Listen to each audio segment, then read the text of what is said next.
ओम Sai Ram. खापरेडी diary का आज यह 10वां एपिसोड है। 7 दिसंबर 1911।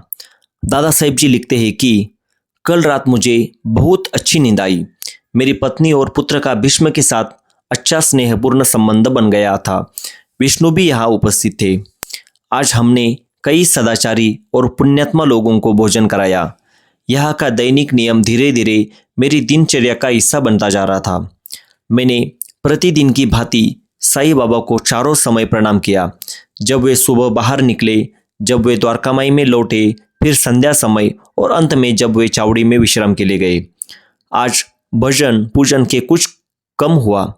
रात को शेजारती के बाद लौटने पर भीष्म ने हमेशा की तरह भजन किया। श्री ठोसर ने कुछ अपने रचित पद गाए और कुछ कबीरदास, दासगुरु महाराज तथा अन्य संतों के पदों का भी गायन किया। दासगुरु महाराज की धर्मपत्नी पिछले वर्ष यहाँ आई थी, परंतु इस समय वे अपने मायके में थी। रात देर तक हम सब आपस में बातचीत करते रहे। उसी समय माधवराव देशपांडे ने हमें एक प्रसंग सुनाया। उन्होंने बताया कि दादा केळकर का एक भतीजा था जिसका नाम बाबू था। वह साईं बाबा का अत्यंत प्रिय था, परंतु दुर्भाग्यवश उसका देहांत हो गया। आज भी बाबा उसे याद करते हैं।